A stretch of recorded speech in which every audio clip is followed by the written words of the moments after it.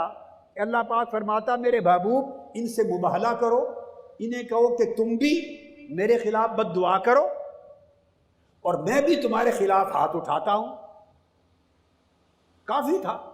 اللہ حکم دیتا محبوب آپ نکلیں، انہیں کہیں تم بھی آ جاؤ، اور دونوں ایک دوسرے کے خلاف دعا کرتے ہیں اور نتیجہ دیکھتے ہیں۔ تو کیا آقا علیہ السلام کا ہاتھ اٹھانا کم تھا؟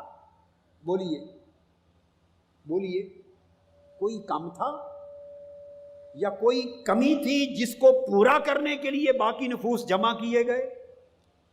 اگر یہ سوچا بھی تو کافر ہو جائیں گے۔ اگر تنہا آقا علیہ السلام کی ذات کو حکم ہوتا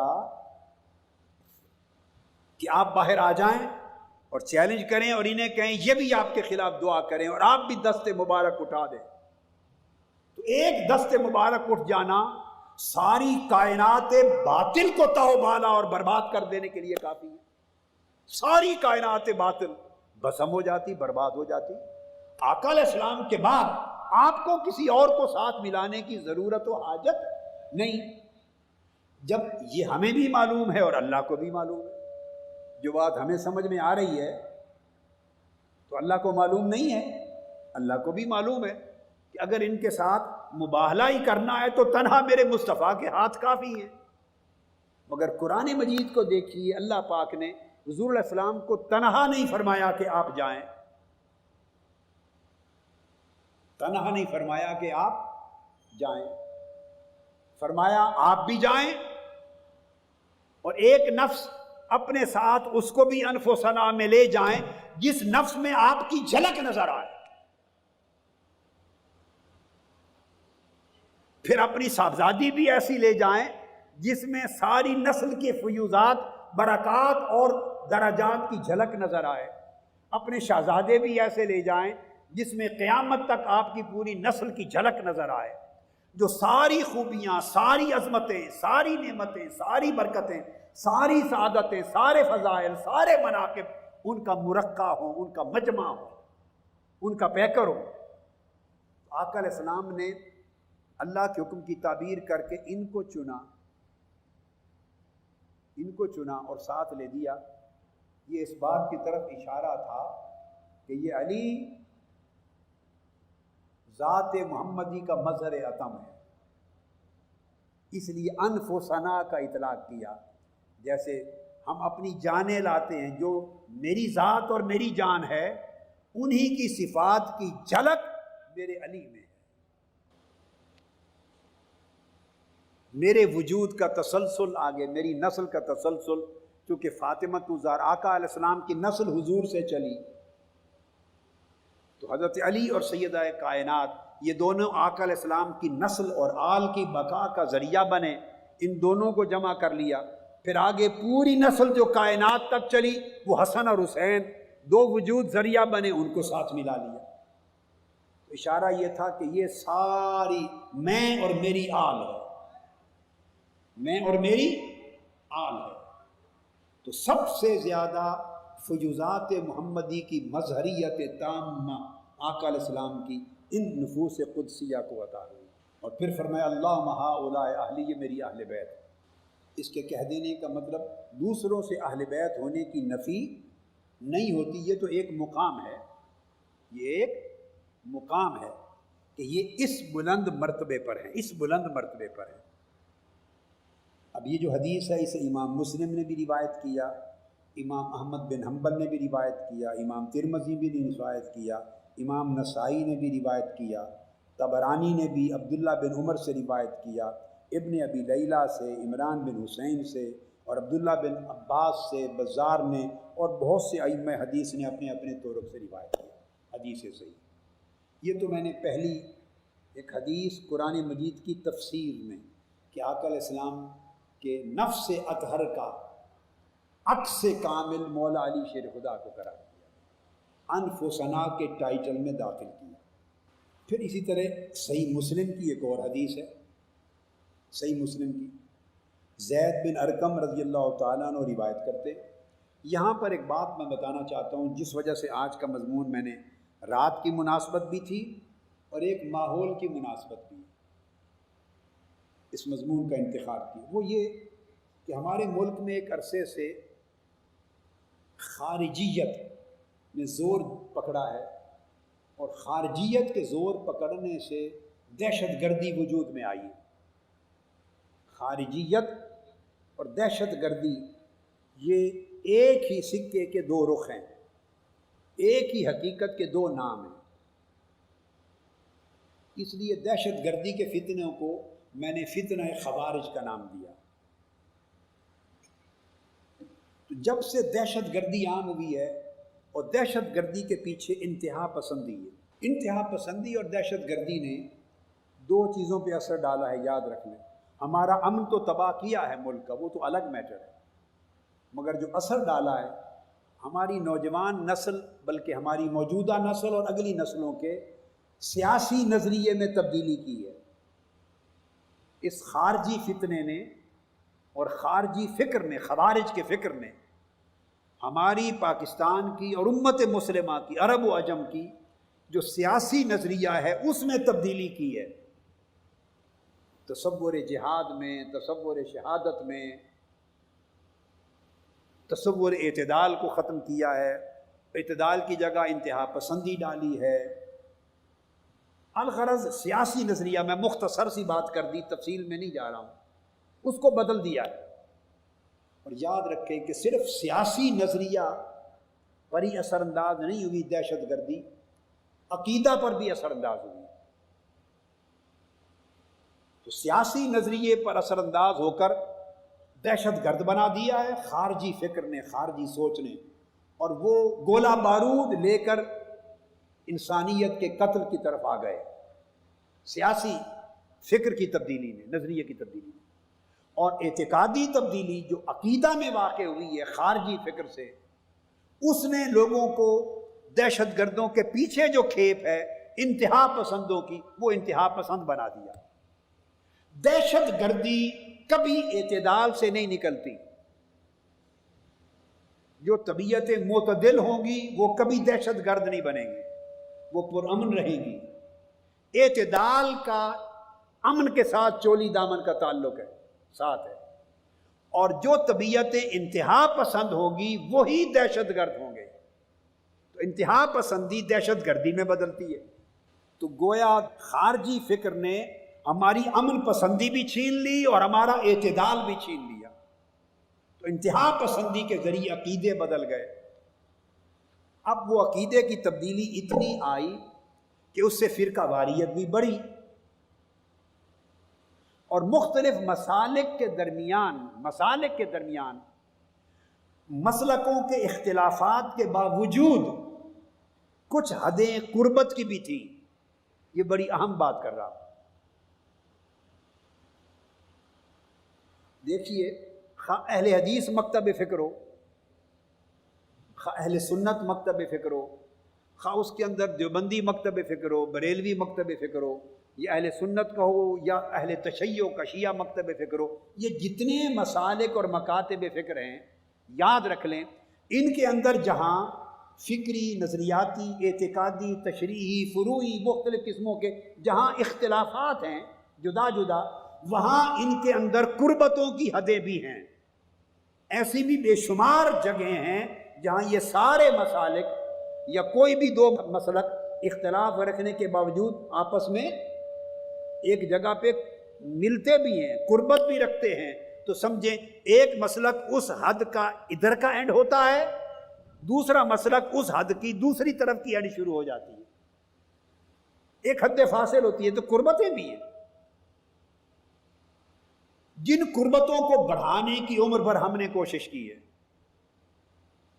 کہ اختلافات کو اچھالنے کی بجائے قربتوں کو بڑھایا جائے، دہشت گردی، انتہا پسندی نے اور خارجیت کے فکر نے ان قربتوں کو مٹا کر فاصلوں میں بدل دیا ہے۔ وہ جو قربتیں تھیں مختلف مسالک کے مابین، کئی احکام پر، کئی مسائل پر، کئی اعتقادی تشریحات پر، کئی فروعات پر، کئی اصولوں پر، کئی نظریات پر جو قربتیں تھیں، ہم آہنگی کے امکانات تھے جہاں، وہ سارے مٹا دیے اور فاصلے بڑھا دیے اور ان کی جگہ نفرتوں کو بھر دیا ہے، جس کی وجہ سے اب مسلک ایک دوسرے کو کافر سمجھتے ہیں اور سب فرقے ایک دوسرے کو کافر سمجھتے ہیں اور تکفیری فتنے کے تحت ایک دوسرے کے واجب القتل سمجھتے ہیں، قتل کرنا جائز سمجھتے ہیں، پھر آگے بڑھ کے قتل کرنا واجب سمجھتے ہیں۔ اس طرح انسان کا خون حلال ہوتا چلا جا رہا ہے اور خون خرابے کی راہ ہموار ہو رہی ہے۔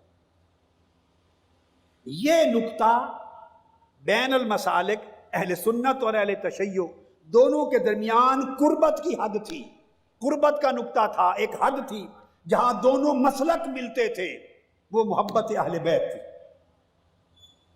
محبت اہل بیت، محبت قرابت رسول، آقا علیہ السلام کی قرابت کی محبت، مودت، اہل بیت کی محبت، آل رسول کی محبت، یہاں سارے مسلک اس نقطے پر ملتے تھے،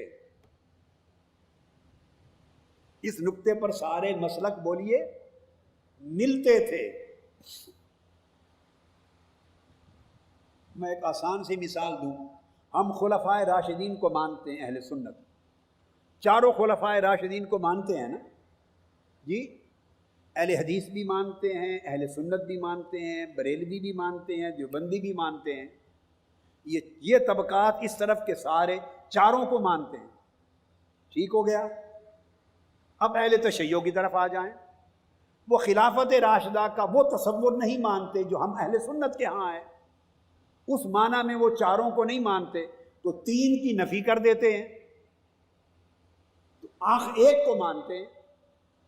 اب بھول جائیں وہ ان کو پہلا کہتے ہیں یا چوتھا کہا جائے، اس کو بھول جائیں، تو چار حق ہیں خلفائے راشدین، وہ تین کو نہیں مانتے، ہم چاروں کو مانتے ہیں، اور ادھر کے سارے مسالک چاروں کو مانتے ہیں، تو سارے مسالک اہل سنت، اہل حدیث، دیوبندی، بریلوی اور اہل تشیع شیعہ، ساروں کے درمیان ان چاروں میں ایک نقطہ جس کو سب مانتے ہیں، وہ کون ہوا؟ بولیے، جس کو سارے مانتے ہیں دونوں طرف والے، وہ کون ہوا؟ وہ مولا علی المرتضیٰ۔ تو علی شیر خدا شیعوں کے تو نہیں ہیں، مولا علی المرتضیٰ شیعوں کے تو نہیں ہیں، یہ خالی سنیوں کے بھی نہیں ہیں، وہ تو سنیوں کے بھی ہیں اور شیعوں کے بھی ہیں، چونکہ خلفائے راشدین میں سے ہیں، وہ تو دیوبندیوں کے بھی ہیں، وہ بریلویوں کے بھی ہیں، وہ اہل سنت کے بھی ہیں، اہل حدیثوں کے بھی ہیں۔ جو خلافت راشدہ کو ماننے والا ہے وہ مولا علی المرتضیٰ کا تو انکار نہیں کر سکتا، یہ بات درست ہے نا، وہ خلیفہ راشد ہیں، خلیفہ حق ہیں، تو گویا ایک نقطہ وحدت ہو گیا۔ باقی ہمارے ہاں وحدت ہے چاروں، اہل سنت اور اہل تشیع کے درمیان تین پر ان کا اتفاق نہیں، ایک پر سب کا اتفاق ہے۔ اس کو کہتے ہیں کہ کوئی ایک حد قربت کی آ گئی نا، اب فتنہ خوارج نے کیا، ہم چاروں پر قائم ہیں، ہم تو چاروں کے حق ہونے پر قائم ہیں، مگر میں آپ کو بتا رہا تھا جہاں اختلافات ہوتے ہیں مسالک میں، طبقات میں، ان کے مابین بھی کوئی نقطہ وجہ اتفاق ہوتا ہے۔ تو اہل بیت اطہار کی محبت چونکہ تمام طبقات میں مشترک تھی، تمام مسالک میں مشترک تھی، لہٰذا وہ 1400 سال سے مولا علی المرتضیٰ ہوں، سیدہ کائنات ہوں، حسنین کریمین ہوں، اور آف کورس ازواج مطہرات بھی اہل بیت میں ہیں، لیکن چونکہ بات اس وقت ان کی ہو رہی ہے تو چونکہ سیدنا علی المرتضیٰ اور سیدہ کائنات حسنین کریمین یہ نفوس قدسیہ اہل بیت میں اطہار میں ہونے کے باعث چونکہ تمام طبقات کے اندر ان پر عقیدہ متفق تھا، مشترک تھا، سارے عقیدہ کا متفقہ پوائنٹ تھا، مشترکہ تھا، خوارج نے کیا کیا کہ انہوں نے انتہا پسندی کی دراڑ ڈال کر اس قربت کو بھی ختم کر دیا، اور جو حضرت علی کا نام لے، ان کے مناقب کا بیان کرے، اہل بیت کی بات کرے، سیدہ کائنات کی بات کرے، حسنین کریمین کی بات کرے، اس کو شیعہ بنا دیا۔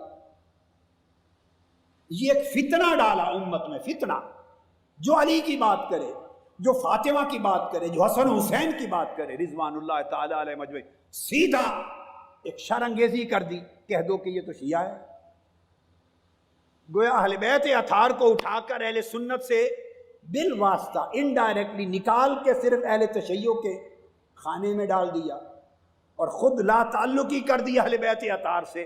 یہ جو فکر ہے لا تعلقی کا اہل بیت اطہار سے، یہ ایمان نہیں ہے، اسلام نہیں ہے، یہ خوارج کا فتنہ ہے، یہ خارجی عقیدہ ہے۔ اس سے دہشت گردی، انتہا پسندی کی راہ نکلتی ہے۔ اب مولا علی المرتضیٰ کا مقام ہمارے ایمان میں کیا ہے، سیدہ کائنات کا مقام ایمان میں کیا، اہل بیت اطہار کا کیا ہے، میں آپ کو حدیث سے صحیح سنا دیتا ہوں، حدیث سے صحیح۔ اب وہ تو نہ سنیوں نے بنائی ہے، نہ شیعوں نے بنائی ہے، نہ کسی مکتب فکر نے بنائی ہے، وہ تو صحیح مسلم کی حدیث ہے، سنا رہا ہوں آپ کو۔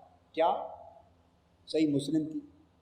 زید بن ارقم رضی اللہ تعالیٰ عنہ راوی ہیں، آقا علیہ الصلوۃ والسلام مکہ معظمہ سے مدینہ کی طرف تشریف لا رہے ہیں حجۃ الوداع کے بعد۔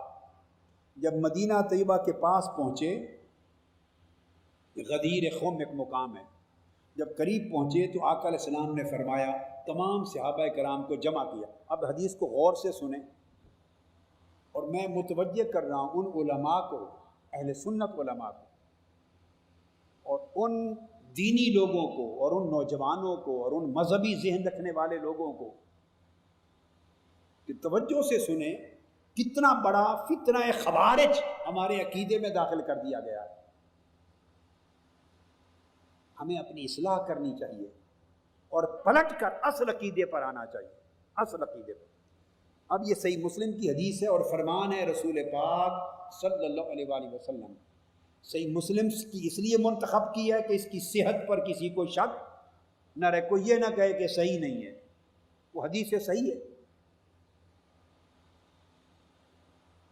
تو آقا علیہ السلام نے صحابہ کرام کو جمع کیا، فرمایا الا ایھا الناس، اے تمام لوگوں آ جاؤ، فانما انا بشر یوشک ان یاتی رسول ربی فاجیب، آؤ جمع ہو جاؤ، میں ایک انسان ہوں، ممکن ہے اب کسی وقت اللہ کا بھیجا ہوا فرشتہ آ جائے اور میں لبیک کہتے ہوئے اللہ کی بارگاہ میں پیش ہو جاؤں، یعنی میری دنیا سے رخصتی کا وقت آ رہا ہے۔ اشارہ دے دیا آقا علیہ السلام نے، فرمایا انا تارک فیکم ثقلین، میں تمہارے اندر دو بڑی عظیم چیزیں چھوڑے جا رہا ہوں، دو بڑی، اس بات کو ذہن نشین کر لیں، یہ بات کوئی مسلکی بات نہیں ہے، فرقہ وارانہ بات نہیں ہے، کسی مکتب فکر کی بات نہیں ہے، ہماری اہل سنت کی صحیحین میں حدیث کی سب سے بڑی دو معتبر کتابوں کی حدیث صحیح ہے، اور اس پر آج تک 1200 سال 1100 سال میں اہل سنت ائمہ حدیث میں سے کسی نے نقد نہیں کیا، اعتراض نہیں کیا۔ ہمارے ہاں اس پر عقیدہ ہے، یہ اہل سنت کا عقیدہ ہے۔ آقا علیہ السلام نے فرمایا میں تمہارے اندر دو بڑی عظیم چیزیں چھوڑے جا رہا ہوں. اولہما کتاب اللہ، سب سے پہلی چیز اللہ کی کتاب قرآن. فیہ الہدی والنور، اس قرآن میں ہدایت بھی ہے اور نور ربانی بھی ہے.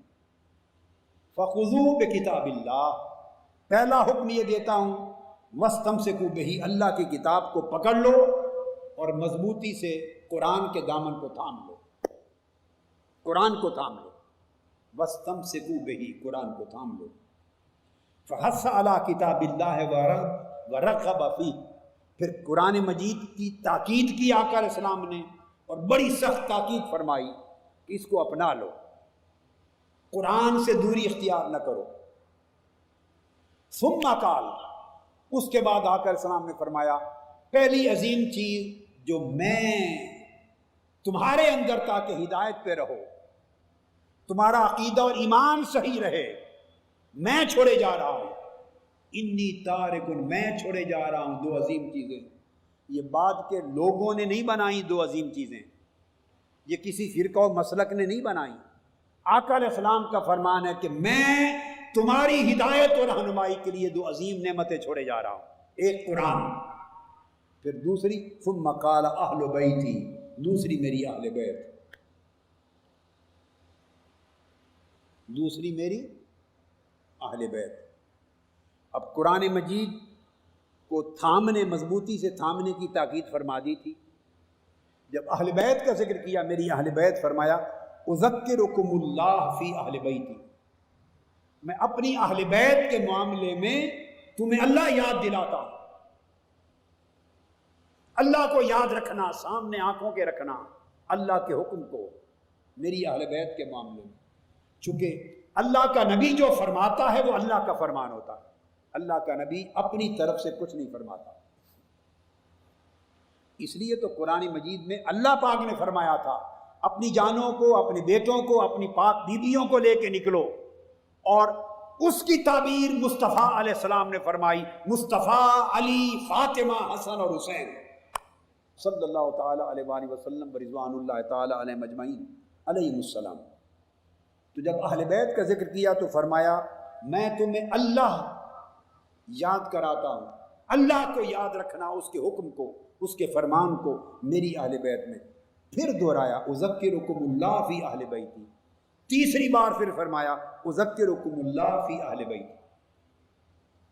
بہت کم مواقع ایسے آئے ہیں کہ آقا علیہ السلام نے ایک ہی جملہ کسی حکم کی اہمیت کے لیے 3 بار ایک ہی موقع پر دہرایا ہو. کم مواقع ایسے آئے ہیں، ان میں سے ایک یہ ہے. اس کا مطلب ہے آقا علیہ السلام ملاحظہ فرما رہے تھے، چشمان مقدس دیکھ رہے تھے کہ میری اہل بیت کے معاملے میں ایسے فتنے اٹھیں گے کہ لوگوں کو دور کر دیا جائے گا میری اہل بیت کی محبت اور مودت سے. اس لیے میری اہل بیت کے ساتھ محبت اور مودت قائم رکھنے کے لیے درمیان میں اللہ کو ضامن بنا دیا. اذکرکم اللہ، اللہ کو سامنے رکھنا. مطلب یہ تھا کہ یہ اللہ کا حکم ہے. یہ حدیث پاک ذہن میں رکھ لیں. پھر بخاری اور مسلم کی دونوں کی حدیث سناتا ہوں، صحیح ہیں کی، بخاری اور مسلم کی.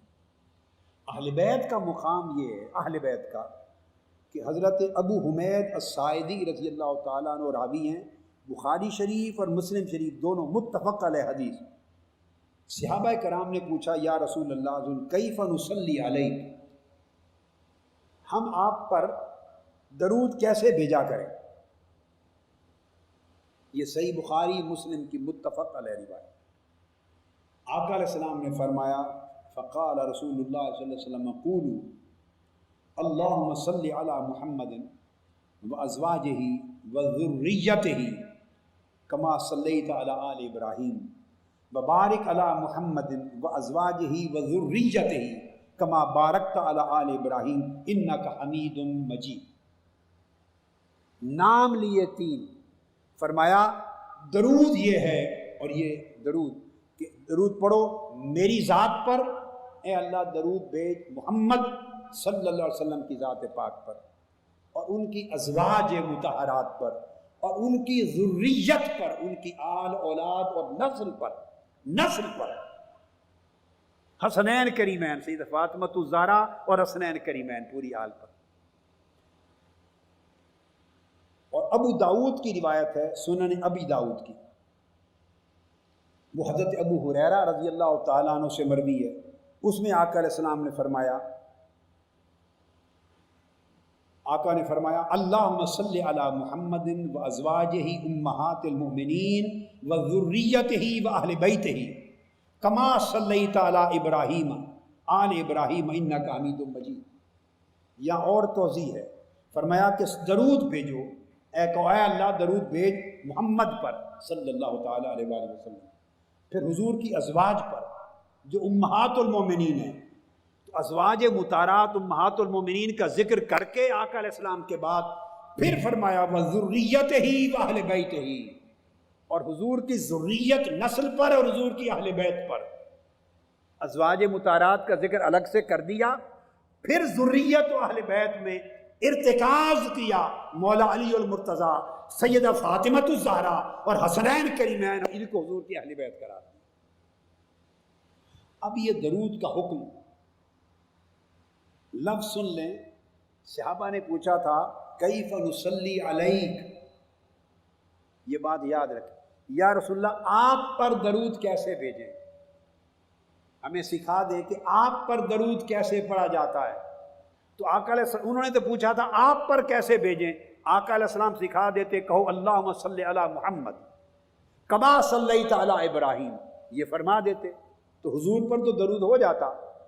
لیکن آقا علیہ السلام نے اپنے اوپر پڑھے جانے والے درود میں اپنی ذات سے اپنی اہل بیت کو جدا نہیں کیا، جس طرح قرآن مجید میں اللہ پاک نے حضور کی جان مبارک سے مولا علی کو، فاطمۃ الزہرا کو اور حسن و حسین کو جدا نہیں کیا، جس طرح یہ چار تن آقا علیہ السلام کے تن مبارک کے ساتھ اللہ نے جوڑ دیے، اس طرح درود پاک میں حضور نے اپنی ذات پاک کے ساتھ ازواج مطہرات، اپنی ذریت اور اہل بیت کو جوڑ دیا۔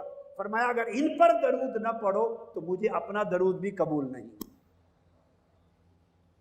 اور جوڑ کر پھر یہ درود اللہ رب العزت نے نماز میں رکھ دیا، السلام علیک ایھا النبی الگ کہلوا دیا، اور درود کے مقام پر اللہم صلی علی محمد وعلی آل محمد، تو حضور کی آل اور اہل بیت پر درود کو نماز کا حصہ بنا دیا۔ تو اس کو نماز کا حصہ بنا دیا اور اس میں حضور کے ساتھ پیوست کر دیا۔ اب جو شخص ان کو حضور سے جدا کرنا چاہے اس کا ایمان ہی ختم ہوگا، ایمان کے ہوتے ہوئے ان کو جدا کوئی نہیں کر سکتا۔ ایمان کو خود سے جدا کر دے تو پھر اہل بیت کو مصطفیٰ سے جدا کر لے۔ یہ حدیث پاک کا اگلا حکم آ گیا۔ اسی طرح آقا علیہ السلام نے فرمایا، یہ بھی حدیث ہے اور یہ مسند احمد بن حنبل کی حدیث ہے، صحیح ہے، آقا علیہ السلام نے یہ الفاظ ارشاد فرمایا، اور یہ بھی حدیث ہے صحیح، احمد بن حنبل کی مسند میں، ترمذی میں، نسائی میں، ابن ماجہ میں، آقا علیہ السلام نے الفاظ فرمایا انی تارک فیکم، میں تم میں ایک ایسی چیز چھوڑے جا رہا ہوں، ما ان تمسکتم بہی لن تضلوا بعدی، اگر تم انہیں تھامے رکھو گے تو کبھی گمراہ نہیں ہوگے میرے بعد۔ فرمایا احدہما اعظم من الآخر، وہ دو چیزیں ایسی ہیں کہ ہر ایک چیز دوسری سے زیادہ اہم ہے، دو میں سے ہر ایک دوسری سے اہم ہے۔ مطلب یہ کہ ان دو میں سے کسی ایک کو تھام کر ہدایت نہیں پا سکتے، دونوں کو لازماً اکٹھا رکھیں گے، جوڑ کے رکھیں گے تو ہدایت ملے گی۔ ایک کو دوسرے سے جدا کریں گے تو تنہا ایک شے ہدایت نہیں دے گی، تنہا دو میں سے ایک شے ہدایت نہیں دے گی، یہ فرمایا۔ اور پھر ذکر فرمایا آقا علیہ السلام نے، فرمایا پہلی چیز کتاب اللہ حبل ممدود من السماء الی الارض، پہلی چیز اللہ کی کتاب قرآن، اور دوسری چیز وَإِطْرَتِي اہل بیتی، میری اولاد، میری نسل عطرت اور میری اہل بیت۔ اور فرمایا دونوں کو اس لیے ذکر کیا وَلَن يَتَفَرَّقَا حَتَّى يَرِدَ عَلَيَّ الْحَوْض، اور یہ قرآن اور میری اہل بیت کبھی جدا نہیں ہوں گے، حتیٰ کہ قیامت کے دن حوض کوثر پر قرآن اور اہل بیت اکٹھے میرے پاس آئیں گے، یہ جدا نہیں ہو سکتے۔ فانظروا کیف تخلفونی فیہما، دیکھنا ان دونوں کے بارے میں میرے بعد تم کیا رویہ اختیار کرتے ہو، ان دونوں کے بارے میں کیا رویہ اختیار کرتے ہو۔ اب یہ احادیث تو بھئی متفقہ ہیں اہل سنت کی کتب میں، صحیح احادیث ہیں، ان پر عقیدے استوار ہے، ان پر 12 صدیاں گزر گئی ہیں امت مسلمہ کی، بلکہ 14 صدیاں صحابہ کرام سے لے کر تابعین سے لے کر 14 صدیوں کی تاریخ ایمان کی، اسلام کی اور عقیدہ صحیحہ کی انہی پر استوار ہے۔ آج آپ دیکھتے ہیں بہت سے لوگ جو چند سال پہلے تک اہل بیت کا ذکر محبت سے کرتے تھے، کئی علماء، اب ان کی زبان پر اہل بیت پاک کا ذکر آپ نہیں سنتے۔ وہ سیدنا علی کا ذکر کریں، سیدنا کائنات کا ذکر کہ حسنین کریمین کا، تو ان کی طبیعت سے ایسا محسوس ہوتا ہے کہ وہ اسے شیعیت سمجھتے ہیں، انہوں نے اپنے عقیدے سے معاذ اللہ استغفر اللہ بدقسمتی خارج کر دیا ہے۔ یہ خارجیت کا اثر ہو رہا ہے غیر محسوس طریقے سے، پتہ نہیں چل رہا، اور یہ نسل در نسل بڑھتا جا رہا ہے، نسل در نسل بڑھتا جا رہا ہے۔ اس فتنے کو روکنا ہے۔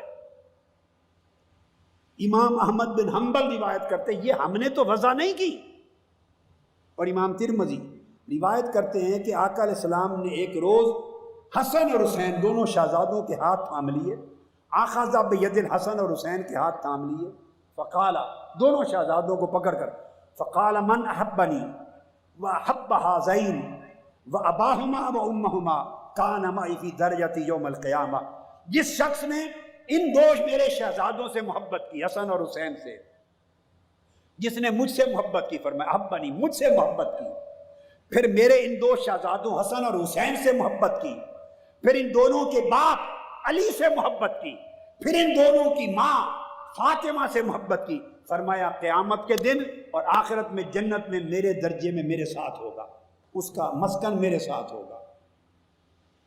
اور اب صحیح مسلم کی ایک اور حدیث ہے، صحیح مسلم کی، جو کہ مولا علی المرتضیٰ کی رات ہے رضی اللہ عنہ، اس میں مولا علی المرتضیٰ روایت کرتے ہیں صحیح مسلم شریف کی حدیث، اور کتاب الایمان، کتاب الایمان، اور امام مسلم نے باب بنایا ہے، باب، وہ بھی غور سے سنیں، جس باب میں یہ حدیث لائے ہیں، جو حدیث آگے آپ کو سنا رہا ہوں،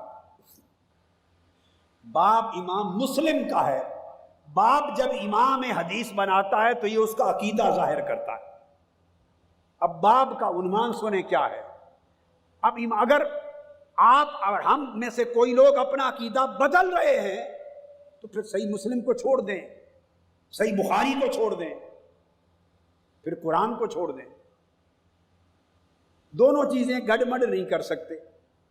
امام مسلم نے باب بنایا، باب الدلیل علی ان حب الانصار وعلی من الایمان۔ امام مسلم نے صحیح مسلم میں باب بنایا، باب اس چیز کی دلیل پر کہ انصار صحابہ سے محبت اور علی مرتضیٰ سے محبت یہ ایمان ہے، یہ ایمان کا حصہ ہے۔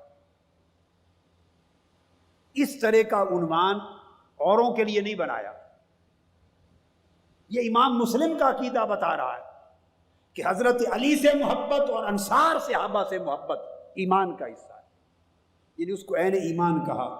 کیوں کہ حدیث صحیح ہے، مولا علی المرتضیٰ فرماتے ہیں کہ اس رب کی قسم جس نے دانوں کو پھوڑا، نباتات اور پودوں کو اگایا اور زندگی میں نظام حیات تخلیق کیا، اس رب کی قسم، اِنَّهُ لَأَحْدُ النَّبِيِّ الْأُمِّيِّ إِلَيَّ، سیدنا علی نے فرمایا کہ آقا علیہ السلام نے میرے ساتھ یہ وعدہ فرمایا تھا، میرے ساتھ میرا ہاتھ پکڑ کے وعدہ فرمایا تھا کہ علی میں تم سے وعدہ کرتا ہوں، ضمانت دیتا ہوں، وعدہ کرتا ہوں کیا، اللہ یحبنی الا مؤمن ولا یبغضنی الا منافق۔ مجھ سے فرمایا تھا وعدہ کے طور پر کہ علی میرا وعدہ ہے کہ سوائے مومن کے تجھ سے محبت کوئی نہیں کرے گا، اور سوائے منافق کے تجھ سے بغض کوئی نہیں رکھے گا۔ آقا علیہ السلام نے فرمایا علی میرا تم سے وعدہ ہے، گویا قسم کھائی ہے کہ سوائے مومن کے تجھ سے محبت کی توفیق کسی کو نصیب ہوگی، تیری محبت مومن کے سوا کسی کے دل میں نہیں رہے گی، اور تیرا بغض منافق کے سوا کسی کے دل میں نہیں ہوگا۔ جس کے دل میں تیرا بغض ہوگا، جو تیری محبت سے کترائے گا، تیری فضیلت سے کترائے گا، تیرا ذکر تیری شان بیان کرنے سے ذرا جھجکے گا، کترائے گا، پیچ و تاب کھائے گا، یہ علامت ہوگی کہ یہ شخص منافق ہو چکا ہے، اس کا ایمان رخصت ہو گیا ہے۔ اور جو تجھ سے محبت کرے گا، تجھ سے محبت کرنا مومن ہونے کی، ایمان کی علامت ہوگی۔ پھر جامع ترمذی میں ایک اور حدیث، اس کے الفاظ یہ ہیں کہ مولا علی فرماتے ہیں رضی اللہ تعالیٰ کہ مجھے آقا علیہ السلام نے فرمایا انہو، یہ وعدہ تھا میرے ساتھ، انہو لا یحبک الا مؤمن ولا یبغضک الا منافق، اے علی تم سے مومن کے سوا محبت کوئی نہیں کرے گا، اور تم سے منافق کے سوا بغض کوئی نہیں رکھے گا۔ اب امام احمد بن حنبل روایت کرتے ہیں، امام احمد بن حنبل کہ آقا علیہ السلام نے فرمایا احب اللہ لما یغزوکم من نعمہ، لوگوں اللہ سے محبت کرو، اللہ سے محبت کرو، کیونکہ اس نے تمہیں بے حساب نعمتوں سے سیراب کیا ہے اور اپنی نعمتوں سے پالا ہے۔ محبت کرو ان نعمتوں فرمانے والے سے۔ وحبونی بحب اللہ، اور مجھ سے محبت کرو اللہ کی محبت کے باعث، کہ میری محبت کے بغیر اللہ کی محبت نہیں مل سکتی۔ وَأَحِبُّوا أَهْلَ بَيْتِي لِحُبِّي، اور میری اہل بیت سے محبت کرو میری محبت کے باعث۔ جس طرح خدا کی محبت مصطفیٰ کی محبت کے بغیر نہیں ملتی، اس طرح فرمایا میری محبت میری اہل بیت کی محبت کے بغیر نہیں ملتی۔ تو حضور کی محبت کو اہل بیت کی محبت پر منحصر قرار دے دیا۔ علی ھذا القیاس، یہ بہت ساری احادیث اور قرآن مجید کی آیات کی تفاسیر اس موضوع پر ہے، جن کا احاطہ نہیں کیا جا سکتا۔ پھر صحیح مسلم اور ترمذی کی ایک اور حدیث ہے، اور وہ حدیث یہ ہے کہ غزوہ تبوک پر آقا علیہ السلام تشریف لے جا رہے تھے، غزوہ تبوک پر، اور پیچھے مدینہ طیبہ کی نگرانی اور اس کے امور کا سربراہ حضرت علی کرم اللہ وجہ الکریم کو بنا کے چھوڑ گئے۔ حضرت علی نے سوال کیا کہ صرف خواتین بھی پیچھے رہ گئی اور مجھے چھوڑے جا رہے ہیں آقا؟